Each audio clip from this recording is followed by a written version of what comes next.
phony, and totally weird. Gavin's hands. It's time for Gavin's hands. The notion of agency, that we're not bystanders in the world. It's decisions, not conditions, that determine our fate and future. And that fundamental notion of agency, I think, is important more broadly. And I think that goes to some of the issues around, victimization. And I see a lot of that, respectively, on the right, increasingly, even with Trump often approaching things. Imagine this. A man walks into a room like he owns it. Perfect suit, hair shining like it has its own spotlight, smile locked into place as if he just stepped off a Hollywood set. That's Gavin Newsom. To some, he's the California golden boy, the smooth talker who looks more like he's auditioning for a James Bond film than running the largest state in America. But peel back the image, and you'll find something very different. While he's up on stage with dramatic hand gestures and big speeches, everyday people are asking a simple question. If California is truly thriving, why does it feel like the opposite once you step outside? This is where the story begins, not with California's beaches or palm trees, but with the man selling an illusion. Newsom built his reputation on style, on looking untouchable. His speeches sound like rehearsed scripts, carefully designed to make him appear bigger than politics itself. Yet behind the polished smile, cracks start to show. Families living on the streets, businesses leaving, cities falling apart, none of that matches the golden picture he paints. And this is why people watch so closely when someone finally challenges him, because a man who acts invincible on camera becomes even more vulnerable when reality doesn't match his words. By the way, before we continue, don't forget to like this video and subscribe to the channel. It really helps us grow and share more intriguing stories. Now let's continue. Then comes the moment the spotlight shifts. The myriad of issues. I was just talking to Josh Green, the governor down in Hawaii, who had some ideas around some land use concerns he has around speculators coming in, buying up properties, and the like. So we're already working with our legal teams to move those things forward, and we'll be presenting those. Newsom walks in like he's untouchable, but across from him stands Tyrus, a man built like a wall who doesn't waste time on fancy words. He doesn't need hair gel or a polished script. His presence alone is enough to make the room go quiet. When Tyrus speaks, he doesn't sugarcoat. He cuts straight through the shine and delivers his words with the force of a heavyweight wrestler. The clash is striking. Newsom brings polish, Tyrus brings grit. Newsom rehearses lines, Tyrus spits the truth as he sees it. And what makes it powerful is that people listen. You can watch the tape. Yes! He literally goes, I want some of this, then you do some of this, and I'll do some of that back to you, and then we'll do this, and then I'll pay you, and then we'll do it again. True. And then she kept saying, no. Okay, how about this? You do this one first, then we do this one, then we give a little back and forth. Not because he has a political title, but because he sounds like the voice of those sitting at home shaking their heads at what California has become. It's like watching a movie where the hero and the villain finally face off, except the hero isn't the one with the tailored suit, it's the one with blunt honesty. Tyrus calls out what many feel, but are too afraid to say. The golden image California's governor tries to sell doesn't match reality, and in that moment, Newsom's swagger starts to look more like a cover-up. I think there's about 100 other reasons too. Well, it's not his words when he speaks. Yeah. You have to watch him closely. And some genius decided not to film him any lower than the shoulder. Yes, did you? Yes. So what did he do? You couldn't see the hands. The shine begins to fade, replaced by the harsh light of truth. California was once painted as paradise, a dreamland where opportunity was endless and the future looked golden. But step into the streets today, and the picture is very different. Homeless encampments stretch across sidewalks, tents piled under bridges, families forced to live out of cars. Crime has spiked to the point where people think twice before walking home at night. And the cost of living? It's so high that filling up a tank of gas feels like making a mortgage payment. I'll be in the car. Yes, I think you've done enough this evening. You can take the rest of the week off. Thank you. Charlie, We've all been there, right? Yes, we have. Yeah, it's noisy in this Sorry, city. every time I look I just see him going. Sorry. You know, another option it could be, because he's doing the whole rebrand with the podcast and he's trying to... This is the backdrop to Newsom's polished speeches. While he tells the country that California is the model for progress, the reality looks like the set of a disaster movie. San Francisco, once a jewel of the West Coast, now feels like an open-air experiment in human suffering. Los Angeles, with all its glamour, is haunted by crime waves and sprawling encampments. Everyday people are asking why they're paying Beverly Hills prices to live in conditions that look more like Gotham City. And it's here that Tyrus slices through the illusion. He doesn't need stats or reports, he just points to what anyone can see with their own eyes. The so-called utopia has turned into something far darker, and the contrast is impossible to ignore. Newsom's stage presence may be flawless, but the state he governs tells a story of failure that no camera can hide. Once upon a time, California was the crown jewel of innovation. Silicon Valley drove the tech boom, Hollywood ruled entertainment, and Napa Valley was the toast of the wine world. With the deaf prostitute. Yeah. Let's just stick with that. Yeah. More likely. Yeah. Maybe you can fix California while you stop by. 2 shows, you should be able to do that. Hey, you know what? Real funny. So the other night, I got like 3 weeks ago. Time flies when you work. I get a text at 2 o'clock in the morning from the president, who says, "Hey, bro, I just filled California up with water. Governor's pissed," and sent pictures. LOL post. Who doesn't love this president? People came from everywhere, chasing success, convinced this was the land where dreams turned into fortunes. But under Newsom's watch, that dream has been slipping away fast. Headquarters are packing up and leaving. Big companies, small businesses, even family-owned shops are shutting their doors and moving to places like Texas, Florida, and Nevada. And it's not just about taxes on paper, it's about survival. Employers can't handle the regulations, workers can't handle the cost of living, and together they've decided it's easier to thrive elsewhere than to fight California's uphill battle. Tyrus doesn't let this slide.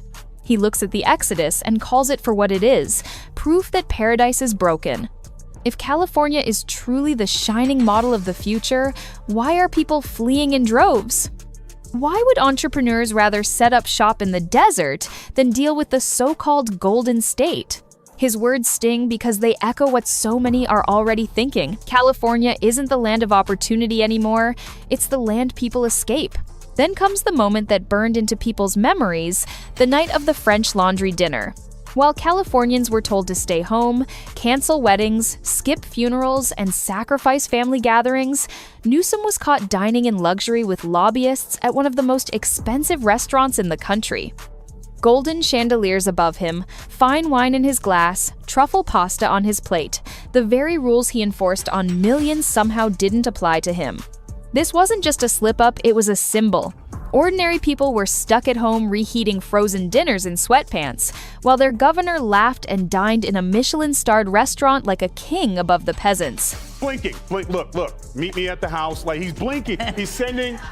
I'm getting there. Hey, just so you know, I'm not wearing pants. Ew. And then, look, he's blinking. And then eventually, the camera guy realizing that he's signaling him, so he gets appalled, leans back, camera comes down, and then we're back to this. I'll do this for you, you do this for me a little. So he's saying whatever he's going to say. There it is, see? They couldn't hold him back. He's like, I'm not on film. Oh, I'm not, nope. And when the photos leaked, the outrage wasn't just about one meal. It was about hypocrisy, plain and simple. The man who preached sacrifice was secretly indulging, showing Californians that the rules were never really for him. Tyrus seizes on this, mocking the scene so vividly, you can almost hear the clinking of glasses in that dimly lit dining room. It wasn't just embarrassing, it shattered trust. Because once people see their leader breaking the very restrictions that crushed their daily lives, every future speech, every promise, every polished smile feels fake. Newsom wasn't just caught dining. He was caught revealing exactly how he sees the people he governs. As subjects who follow rules, he doesn't. What makes the clash even sharper is the difference in style. Newsom steps onto the stage like a performer, rehearsed to the last detail, dramatic pauses, sweeping hand movements, and that trademark smirk that seems to say, "Trust me, I know better than you." It's the kind of performance you'd expect from a Hollywood script, not from a governor dealing with crisis after crisis. Then there's Tyrus. No polished edges, no memorized speeches. He doesn't need consultants whispering in his ear or a script to follow. He speaks the way people talk at their own dinner tables, direct, unfiltered, and brutally honest. And that's why his words hit harder than any perfectly timed soundbite. Where Newsom hides behind image, Tyrus just lays reality on the table. The effect is undeniable. Viewers watch Newsom's slick delivery and see someone playing a role. They hear Tyrus speak, and they hear someone who actually says what they've been thinking for years. It's gloss versus grit, performance versus truth. And in that battle, the polish doesn't shine, it cracks. The reaction is split right down the middle. I'm sorry, I'm confused. He's still governor, right? Yes. So he could do something about it. That's the most irritating thing, is that why did anyone say with a follow-up where he's like, the homeless situation is ridiculous? Follow-up question, aren't you governor? Yeah. Like, that's the difference. That's the difference between the radical left and President Trump. He'll talk about... On one side, everyday people nod along with Tyrus, finally hearing someone speak the words they've muttered under their breath for years. They see California collapsing around them, and here's a man saying it out loud without fear. On the other side, critics rush to spin it all away, painting Tyrus as nothing more than an entertainer who doesn't understand politics. But here's the catch. When the blunt outsider makes more sense than the polished governor, that argument starts to fall apart. It becomes almost comical watching defenders scramble to excuse the failures. They talk about progress, they talk about vision, but none of that matches the images people see every single day outside their windows. The boarded-up shops, the streets lined with tents, the crime stories on the nightly news, those aren't political talking points, they're lived reality. And Tyrus doesn't let them forget it. He doesn't come with binders full of statistics. He doesn't quote think tanks. He just calls it as he sees it, and people trust him for it. This split between the elite defending the illusion and the people living through the chaos only makes Newsom look more isolated. He's acting like California is the gold standard, while Californians are living in something that feels closer to a cautionary tale. San Francisco and Los Angeles were once the pride of the West Coast, cities that symbolized glamour, innovation, and possibility. Now they're described in ways that sound more like horror movies than travel brochures. Streets littered with needles, sidewalks turned into sprawling tent camps, entire neighborhoods feeling unsafe after dark. What was once paradise now looks like the opening scene of The Walking Dead. This is the heart of Tyrus's attack. He doesn't soften the picture. He paints it exactly as people see it, a so-called utopia sliding into chaos. He points to the encampments that stretch block after block, the boarded-up businesses that couldn't survive another round of restrictions, the families debating whether to keep paying impossible rent or live in their cars. The contrast couldn't be clearer. Newsom struts across the stage bragging about California's progress, but when you step outside into the reality of these cities, the bragging rings hollow. It's not just a political disagreement, it's a lived contradiction. Tyrus's blunt delivery makes the cracks impossible to ignore, and once you see it that way, it's hard to ever look at California through Newsom's golden filter again. California was once the magnet for ambition. Tech giants in Silicon Valley, movie stars in Hollywood, vineyards in Napa, all of it made the state shine like nowhere else. But today, that shine is fading fast. Headquarters are packing up and leaving, not quietly, but in waves. Companies that once called California home are fleeing to Texas, Florida, and even Nevada. And it's not just billion-dollar corporations, small businesses, mom-and-pop shops, even local restaurants are shutting down and never reopening. The reason is simple. California has become too expensive, too regulated, and too hostile for growth. Taxes feel endless, rent is crushing, and hiring workers has turned into a losing battle. Meet me at my house, you get mine, I get yours, it'll work out. Paul, Are they capable of soul searching? It feels like the party itself has no soul. Yeah, I know, they have no soul. You know, it's a really interesting statement if you just kind of, you can break it in two. He spends the whole first part of that saying, we lost because this. Essentially what he says is, folks, we were on the wrong side of... What used to be the American dream now feels like a financial trap. For many, it's easier to pack up trucks and move operations to the desert than to survive under California's rules. Tyrus doesn't waste time dressing it up. He points straight at the Exodus and says what many are thinking. If people are escaping paradise, maybe it's not paradise anymore. His words sting because they're undeniable. You can't claim to lead the gold standard of progress while watching your best talent and businesses run for the exits. And every time a major company leaves, it's another crack in the story Newsom tries so hard to sell. The pandemic was the breaking point for many Californians. Families were told to stay home, skip holidays, cancel weddings, and even mourn loved ones over Zoom. Small businesses collapsed under strict shutdowns, with owners watching their life's work vanish overnight. Ordinary people lined up for toilet paper and cut their own hair in cramped apartments. And then came the photographs. Gavin Newsom, mask off, dining indoors at the French Laundry, one of the most exclusive restaurants in the world. Surrounded by lobbyists, sipping fine wine, and twirling truffle pasta under glowing chandeliers.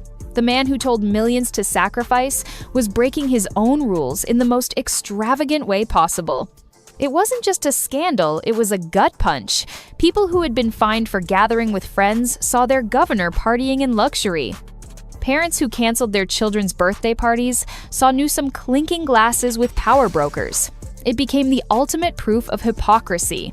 Rules for the people, freedom for the elite. Tyrus doesn't just mention it, he rips into it. He mocks the scene so vividly, you can hear the silverware hitting the plates, while Californians sat at home eating frozen pizza. That dinner wasn't just bad optics, it was the moment Californians realized their leader didn't believe his own words. It showed them the sacrifices weren't shared, they were demanded. What really makes this showdown sting is the contrast in delivery. Newsom stands tall, polished to perfection, every word rehearsed, every gesture practiced like he's starring in a political drama. His speeches are filled with buzzwords and sweeping promises, crafted to impress the cameras more than the people listening. He plays the part of the untouchable statesman, but it all feels staged. Then Tyrus steps in. No script, no performance, just raw honesty. He speaks the way people actually talk, without filters or polished spin. There's a blunt edge to every word, the kind of tone that makes you sit up and listen, even if it makes some uncomfortable. He doesn't bother with carefully chosen language. He calls out what's in front of everyone's eyes. That's why it lands so hard. Viewers can see the difference. On one side, a governor who looks like he's auditioning for a role in the West Wing. On the other, a man who sounds like the neighbor down the street, frustrated with what's happening around him. Executive order to stop homelessness, and here's how we're going to do it. Bam, bam, bam, done. The border, done. 5 days later, 99% no one's crossed. They're standing at the border like, you go. No, yeah, you go. Like, one is trying to sell an image, the other is just telling the truth. The clash makes Newsom's polish look like weakness, because when the gloss is stripped away, all that's left are the cracks, and Tyrus knows exactly how to point at them in a way people can't ignore. The divide becomes crystal clear. Regular Californians hear Tyrus and nod along because he's saying what they've been thinking for years. They don't need charts or polished speeches, they live the reality every single day. They see the tents outside their office buildings, the boarded-up storefronts where family businesses used to thrive, the neighborhoods they no longer feel safe walking through at night. When Tyrus calls it out, it feels like someone finally put their frustrations into words. Meanwhile, Newsom's defenders scramble. They call Tyrus just an entertainer, a guy who doesn't understand the complexity of politics. But that defense falls flat when the so-called entertainer makes more sense than the governor of the largest state in the country. Critics try to spin the story, throwing around excuses and technicalities, but none of it changes what people see when they step outside. That's the real problem for Newsom. His supporters can't cover the cracks because they're too visible. And every time Tyrus speaks, those cracks grow wider. It's no longer about politics or party lines, it's about the undeniable fact that the Golden State feels broken. For ordinary people, the polished governor's words sound fake, while the blunt truth teller sounds real.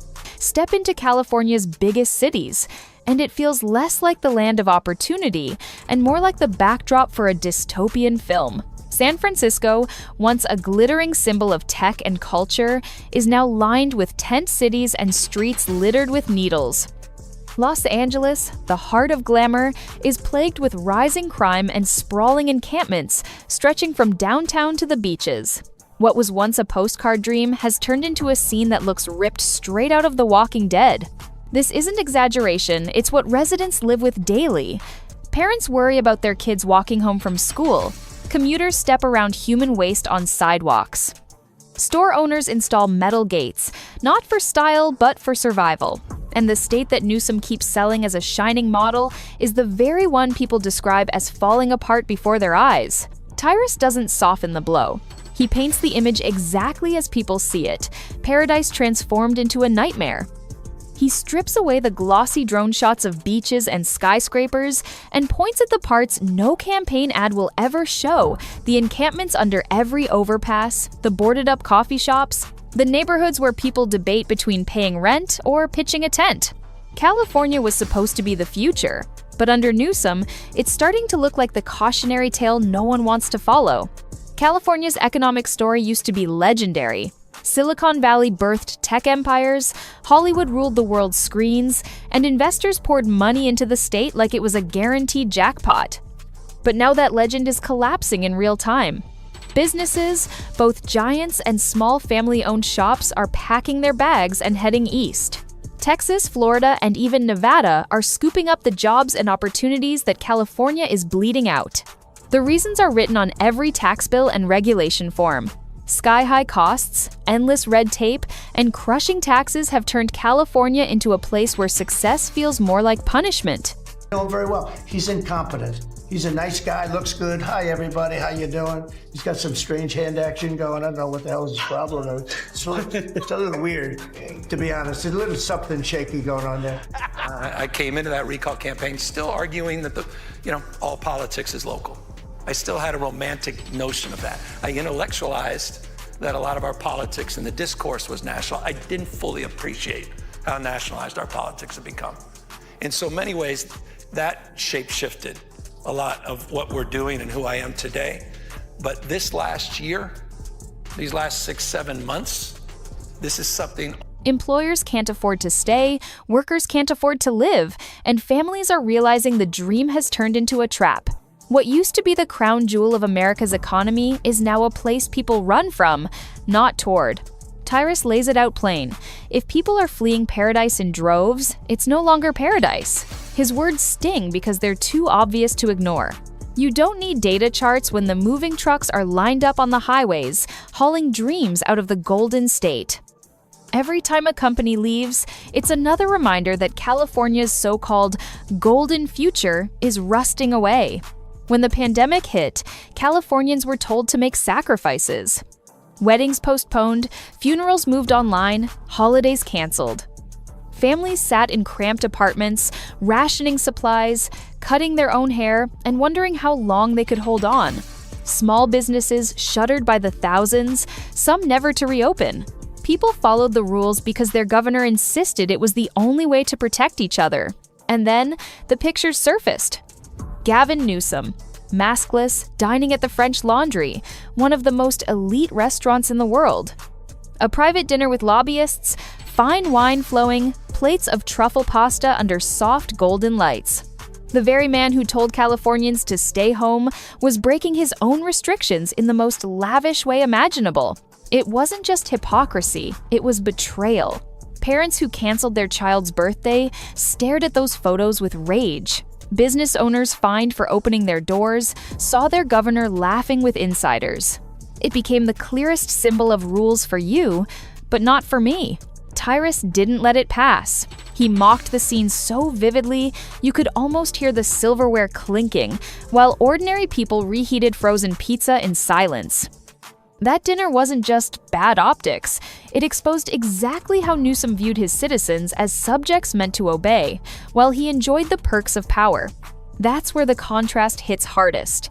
Newsom presents himself like a polished actor on stage, every pause rehearsed, every gesture practiced, every smile timed to perfection.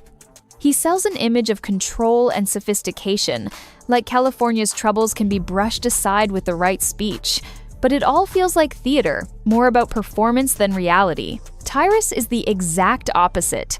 No scripts, no rehearsals, no handlers feeding him lines. He speaks in plain, unfiltered language that sounds like the conversations happening in living rooms across the state. His words have a rough edge, but that's why they land. People trust what he says because it doesn't sound like it was polished by consultants. It sounds like it came straight from experience. The effect is striking. When Newsom talks, it feels like a role. When Tyrus talks, it feels like the truth. One is trying to sell an image, the other is exposing what that image hides. And every time Tyrus delivers another blunt truth, Newsom's Hollywood gloss looks thinner and thinner. It's not the stats or the stage presence that win people over, it's authenticity. And in this fight, the governor's slick style only makes him look weaker against a man who doesn't care about looking perfect, just about saying what everyone already sees. That's when the divide becomes impossible to ignore. Ordinary Californians hear Tyrus and nod their heads because he's saying exactly what they see every single day. They don't need a politician's slideshow to understand their reality, they're living it. They walk past tents pitched under freeways, they watch crime stories fill the nightly news, they see once thriving shops closed down with 4 lease signs hanging in the windows. When Tyrus calls it out, it feels like someone finally gave their frustrations a microphone. Meanwhile, Newsom's defenders scramble to control the damage. They dismiss Tyrus as just a TV personality, an entertainer who doesn't understand the complexities of running a state. But that excuse falls flat when the so-called entertainer makes more sense than the governor himself. Because no matter how much spin they try to add, it doesn't erase the boarded-up storefronts or the rising gas prices staring people in the face. The more his critics defend him, the more isolated Newsom looks. He talks about California as the gold standard, while Californians feel like they're living in a cautionary tale. And every time Tyrus speaks, that gap between the fantasy and the reality grows wider. The people don't see a polished leader, they see a salesman selling them a broken product. Step away from Rodeo Drive or the postcard beaches, and the cracks in California scream louder than any campaign speech. Under every overpass sit rows of tents, entire communities living on the streets. In once busy shopping districts, storefronts are boarded up, tagged with graffiti, or left abandoned after businesses gave up trying to survive. Families that once dreamed of California now weigh impossible choices, keep paying outrageous rent, or pitch a tent and call it home. It looks less like the land of opportunity and more like a state sliding into a dystopian experiment. If dysfunction had a scoreboard, California would be fighting for the championship. And the sharpest cut isn't just the decline itself, it's the hypocrisy layered on top. Newsom doesn't admit failure. He struts like California is the model for the entire country, smiling for cameras while sneaking off to fine dining with lobbyists. Ordinary people were told to cancel Thanksgiving dinners, yet he twirled truffle pasta like the rules never applied to him. Tyrus hammers this hypocrisy like a prosecutor with Exhibit A. He doesn't need exaggeration, the scene at the French Laundry was absurd enough. The chandeliers, the wine glasses, the laughter in that private dining room all became symbols of a governor living above his own laws. People don't forget being fined for the same rules their leader openly broke. If you enjoyed this video, don't forget to hit the like button and subscribe to this channel. Also, drop your thoughts in the comments. See you on the next one!